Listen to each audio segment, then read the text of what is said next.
Brothers and sisters, today I wish to discuss the subject of feelings.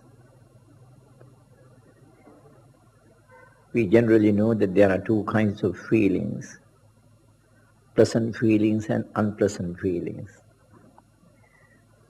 There are also neutral feelings too. An incident occurred when Buddha was on his way round for alms. One Brahmin called Timbaruka, he met Buddha and asked for permission to question him on a certain matter which he is interested in. Buddha said that he was on his way for alms, therefore no time for discussion, and dissuaded him. But he persisted that he should question Buddha about the subject which he is interested in. And ultimately Buddha said that he could do so. So Timbaruka asked this question: does one create pleasant and unpleasant feelings? Buddha answered, don't say so. Then he asked the next question: does another create pleasant and unpleasant feelings? Buddha answered, don't say so. Then he asked the question whether pleasant and unpleasant feelings are automatically created in the mind. Buddha said, don't say so. Then he asked the question whether there are pleasant and unpleasant feelings. Buddha answered in the affirmative, saying, yes, there are pleasant and unpleasant feelings. Then Timbaruka Brahmin asked him whether Buddha has experienced pleasant and unpleasant feelings. Buddha said, yes, I have experienced pleasant and unpleasant feelings. And Buddha then said, these pleasant and unpleasant feelings are not created by a being. They are the cause and effect.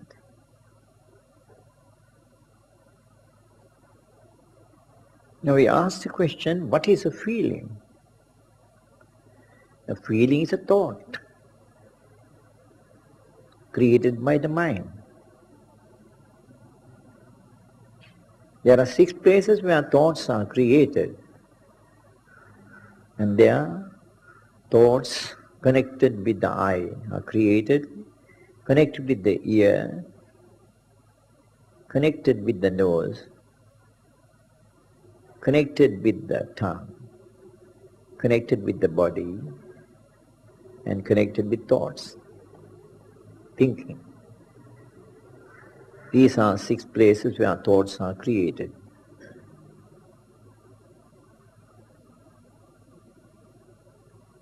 The subject of the thoughts created are experiences gained through the 6 sense bases.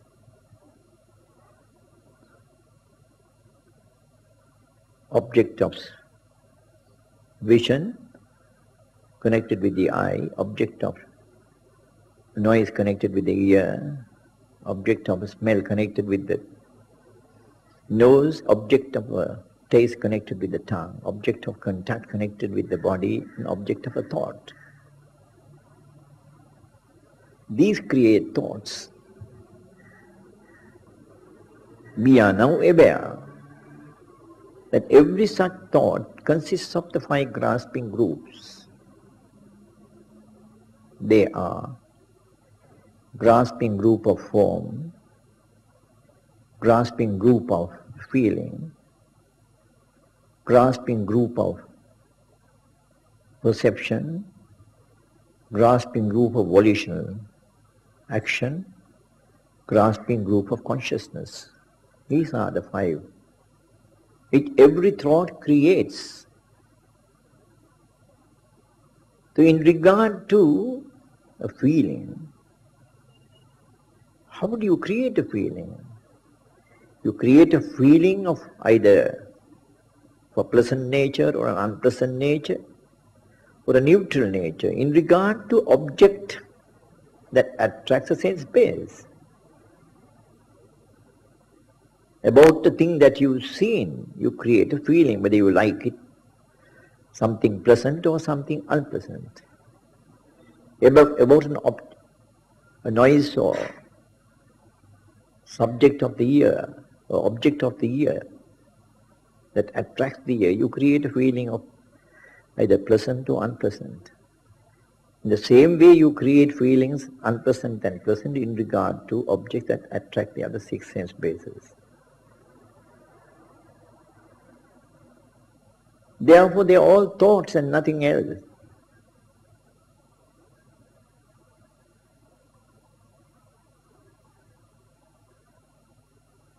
A thought is the result of a cause and an effect.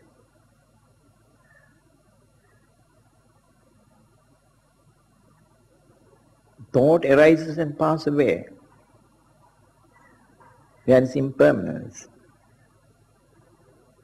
If we take one example about something which we see, if that is attractive to you,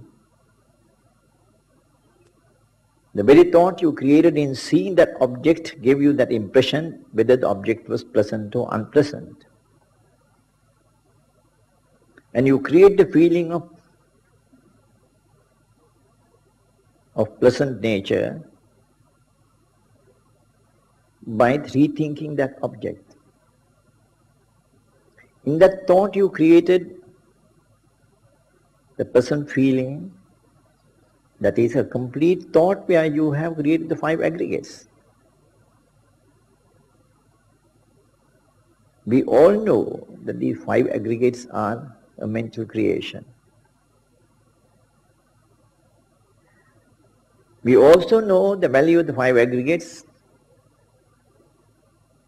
in the way of comparisons given by Buddha, such as the aggregate of form compared to the collection of air bubbles of form, aggregate of feeling compared to a water bubble that arises as the result of a drop of rain contacting the water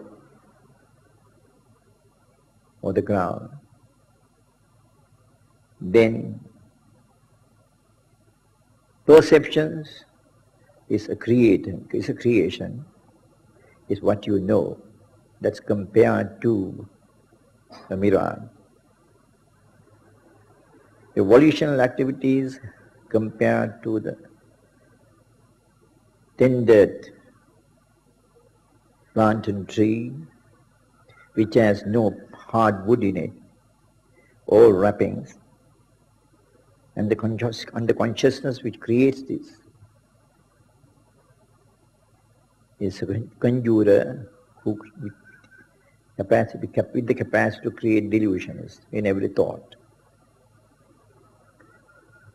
Therefore, when you assess a thought created about a feeling, whether it is pleasant or unpleasant, it is merely a composition of the five aggregates. It has no substance. Due to desire, which is in you, you like to be happy with a pleasant feeling and be unhappy with an unpleasant feeling, thereby promoting desire. Desire is a cause that creates these two aspects of pleasantness and unpleasantness. It's purely a mental creation and nothing else. If you analyze the value of such creations, it is just a mere creation by the mind, influenced by desire.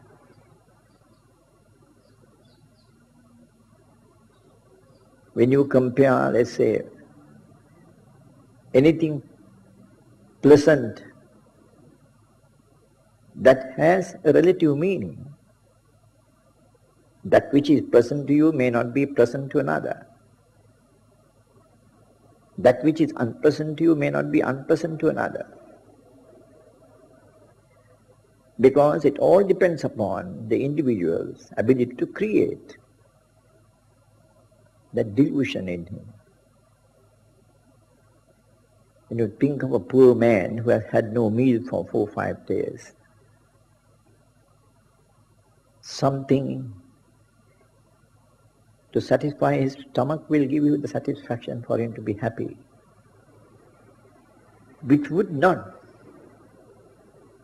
be some wholesome food to a person who is not satisfied with that sort of food. He needs something better. He needs something of a higher grade.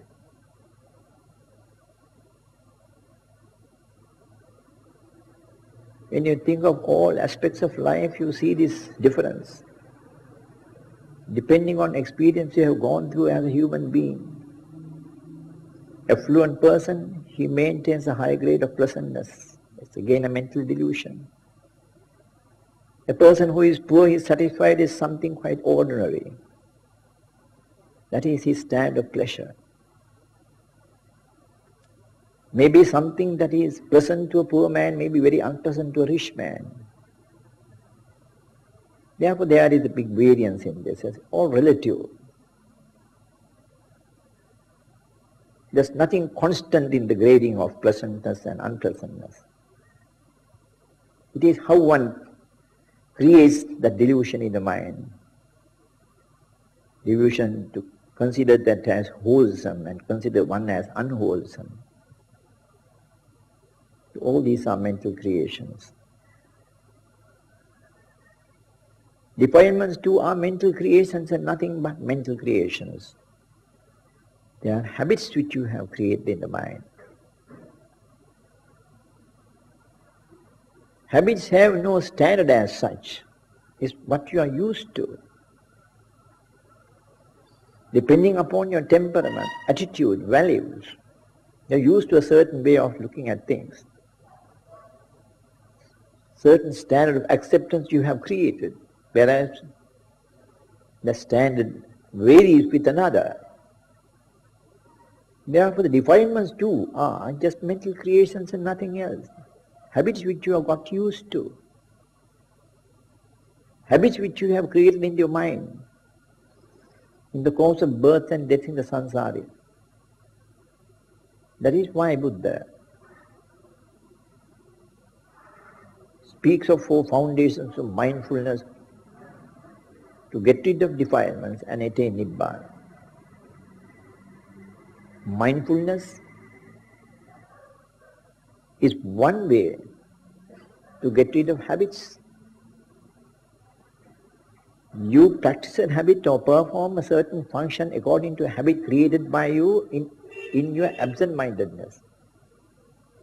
Maybe there are willful acts too, but now it has planted so well in your mind that you perform the act without knowledge, without awareness. And that maintains the habit. If on the other hand, if you are mindful and knowing that a certain act which you commit is something adverse to you, something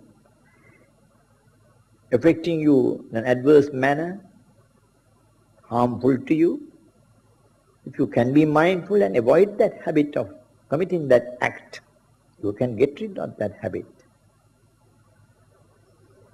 And that is what the Buddha has indirectly indicated in the 4 foundations of mindfulness. Be mindful of body, mindful of feelings, mindful of thoughts, and mindful of Dhamma developing in you. Mindful not to permit the mind to act in the manner which is used to in samsara, but to see realistically the true state of things. When you go on persistently doing that, not allowing the habit to habitually make you to think in the way you are used to, but mindfully asking you to see the realistic aspect of the object, that obstructs the continuity of the habit. When habitually if you don't perform a certain act, the tendency in the habit is to get weaker and weaker and weaker. And finally you will be able to get rid of that habit. On the other hand, if you unmindfully help the habit to continue its activity, then you are promoting that habit. May I say that the secret of your liberation from this cycle of births is to be mindful of all activities. Activities of the body, activities of the mind. In regard to activities of the body, you observe the precepts and keep away from committing things which you are used to. In the way of mindfulness of the thoughts, you don't permit the thoughts to occur as they used to be, and direct the body to perform certain acts habitually. Your mindfulness obstructs that way of life.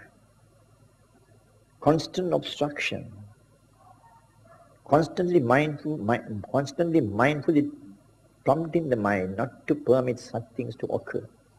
And even if they occur, you are not readily accepting that occurrence.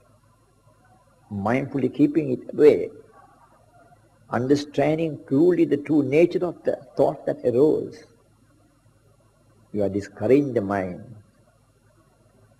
from behaving in a habitual manner.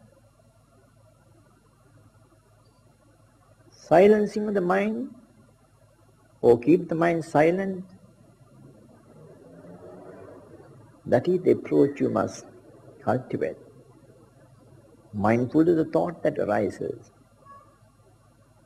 Analyze the value of that thought. Understand that that thought is nothing but the creation of the five aggregates. Five aggregates, which is a mere creation, has no value at all. And having understood the true nature of the thought, you discourage that thought from reacting on you. You dispel the thought. When you go on doing that, the consciousness, little by little, get rid of that habitual performance of creating thoughts. It gets discouraged automatically.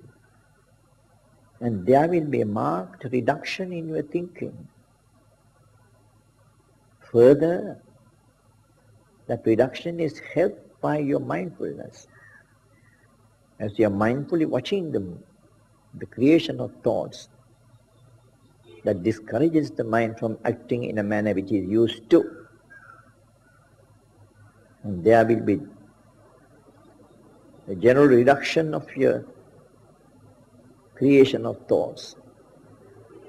It is an effort at the start, effort to observe every thought that arises. And when you overcome that attitude of the mind, then you carefully analyze every thought that arises as five aggregates and dispel them. That attitude of yours will also discourage the mind from behaving in the normal way of creating thoughts one after the other. That's silence which you introduce in the way of being mindful of what you are thinking, will develop by itself to a condition where your mind will be more silent. There will be less thoughts arising. That doesn't in any way discourage you from thoughtful or mindful thinking. If you want to hear or see or do any such act, you can mindfully perform that act by creating a thought. As I told you, all your feelings are thoughts. If you analyze every thought as the 5 aggregates, you will realize that those feelings which are present and unpresent are also a creation of 5 aggregates. And they are mere thoughts and nothing else. The cause has created the result. If you see the cause as something impermanent, then the result too is something impermanent. And when you analyze each thought in that manner, cause as impermanent, the results as impermanent, there is no substance in that thought and the thought vanishes. It doesn't encourage another thought to occur. Thoughts occur one after the other when one thought gives way to the other. As you promote such occurrence,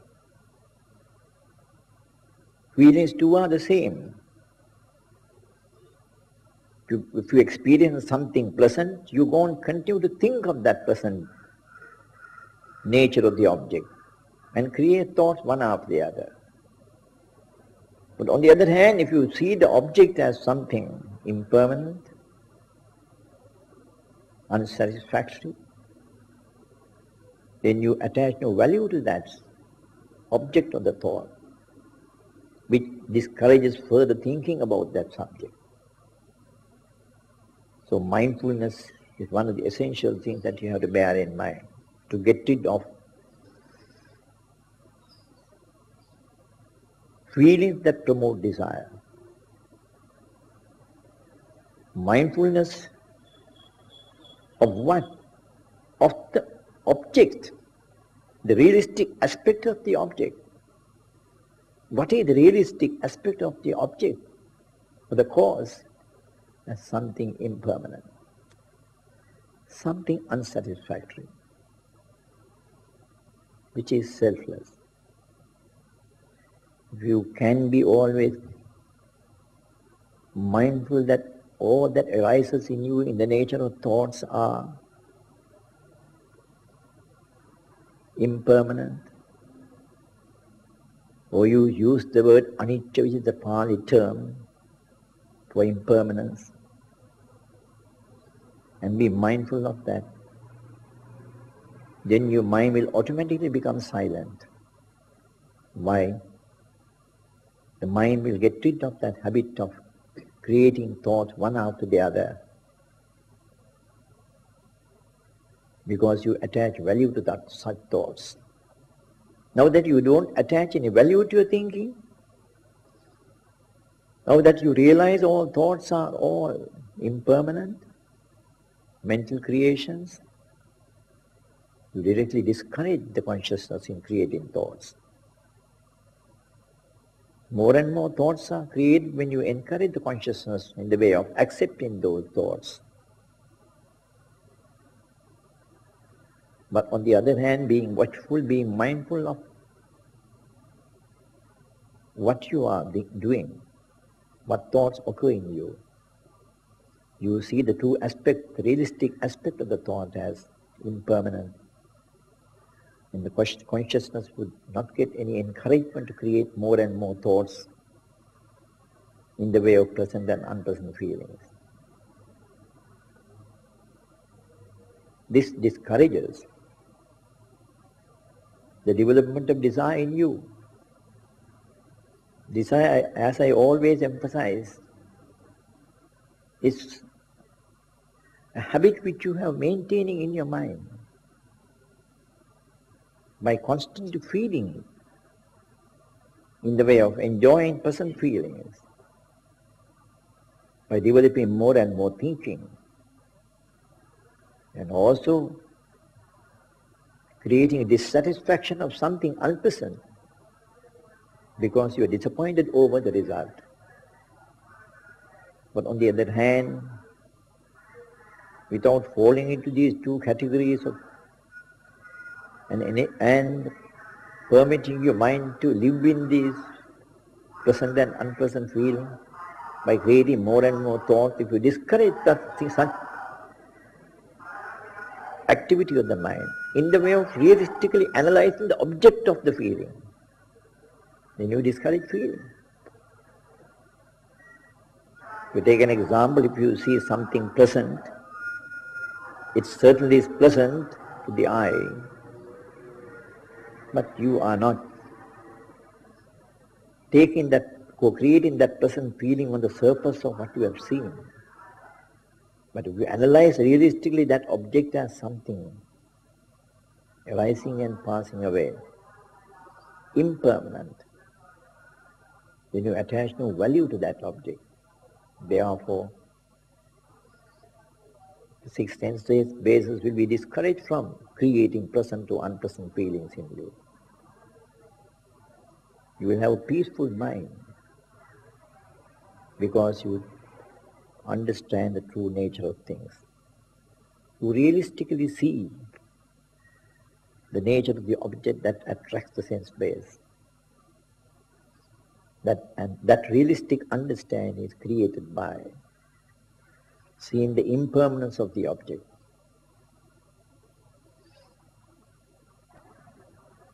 Impermanence leads to unsatisfactory nature. Impermanence leads to selflessness. If you are thoughtful always of seeing things in that manner, or when thoughts occur to you about certain things, realistically understand the object of the thought as something unpleasant, something impermanent. Unpleasant, something impermanent, then you discourage arising of further thoughts on the subject. You will have a calm and peaceful mind. That calmness and peace is created by understanding the true nature of the object. That calm and peacefulness leads you to reduce your thinking and making the consciousness only to create a thought when you purposefully want it to be done. What happens to you now is, thoughts are created without you being aware of what is happening. Because habit is so powerful in you, there is no effort necessary to create a thought. Because habitually the mind is creating thoughts.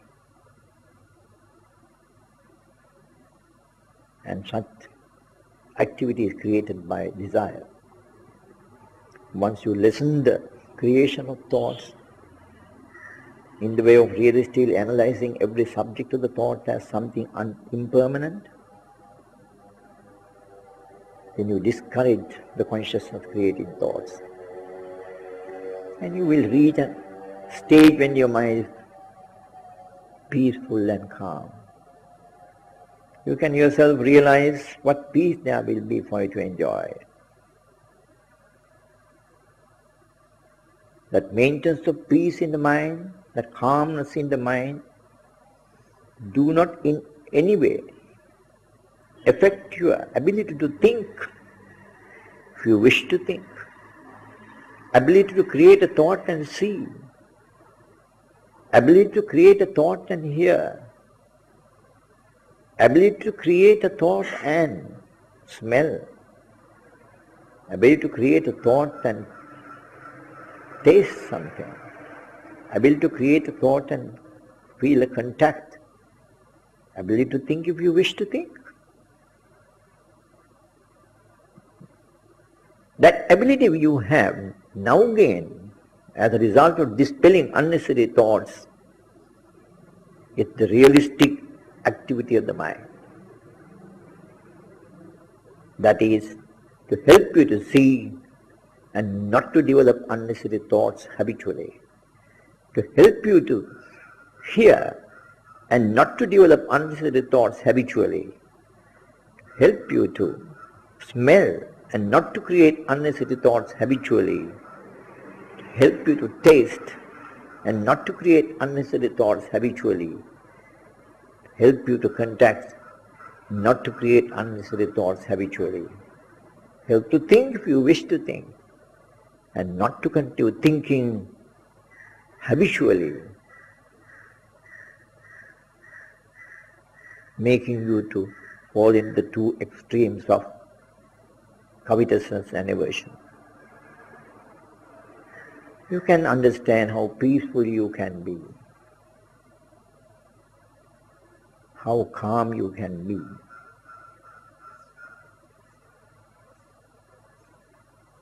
And that calmness and that peace is brought about by the mind which you have silenced or quietened as a result of getting rid of the habitual habits which he used to, habits of creating thoughts. As I told you, feelings are also thoughts and nothing but thoughts. And every thought that you create, you are aware that you are creating the 5 grasping groups. Those 5 grasping groups are a mental creation and a delusion. With the development of the mind, you realize this creation as a delusion. And with the effort you are making now, one day you'll get rid of that habit of the mind.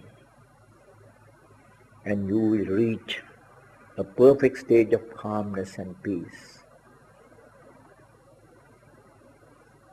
That is what we all aspire for.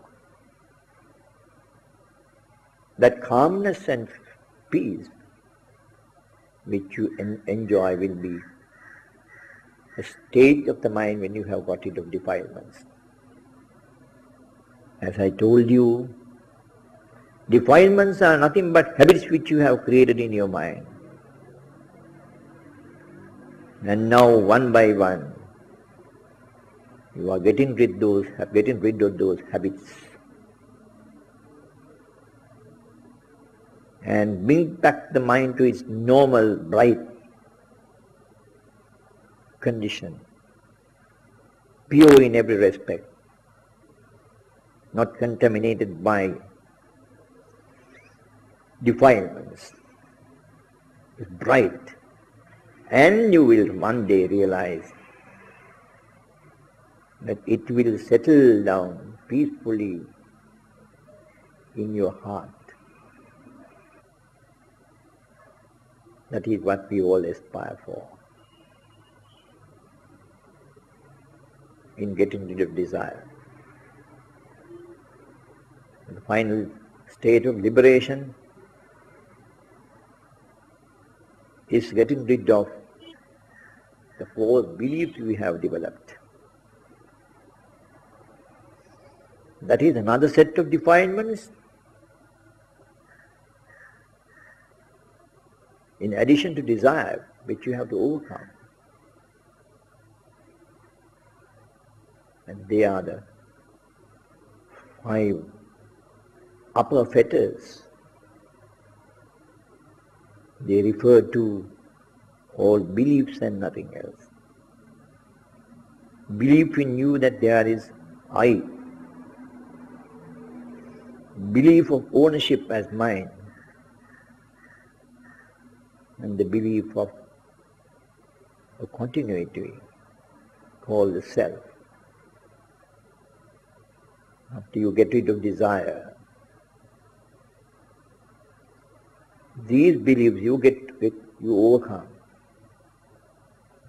by analyzing the function of each sense base as cause and effect. That will enable you to see it clearly, that there is no author to any such action, and that the performance of the 6 sense bases in the way of enabling you to see, hear, smell, taste, touch and think are the result of cause and effect. In regard to your value as a being, you begin to realistically assess as nothing but the performance consciously of a certain act, just this moment. All that you have committed in the past are over. You cannot recover them. That which you have to perform in the future are yet to come. What you are is just the cause and effect and nothing else. That cause arises and passes away. The effect also arises and passes away.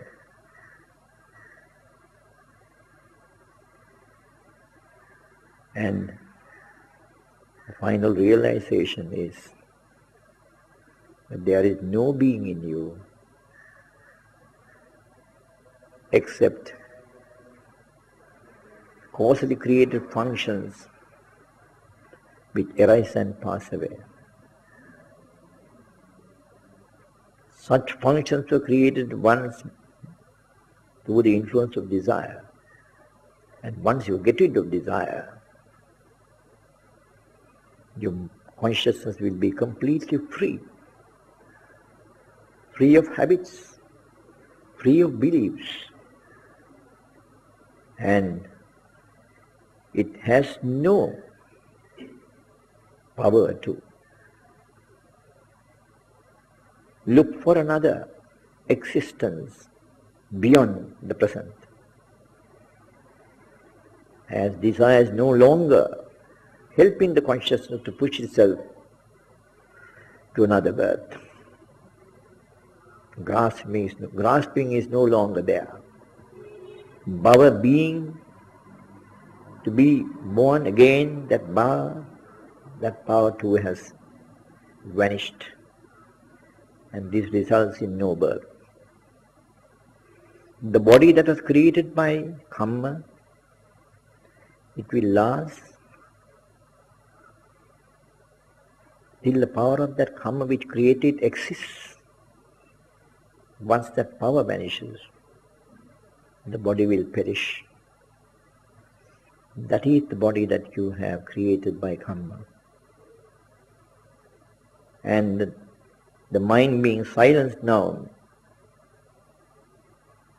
with no desire present to push it to continuity, it ceases to function.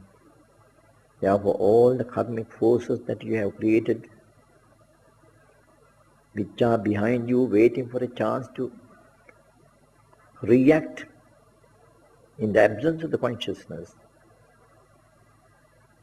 they fade away. There is no power to create reaction on the karma which is in a heap behind you. They become powerless. You are liberated, and that state of mind is called Nibbana. May you all attain Nibbana.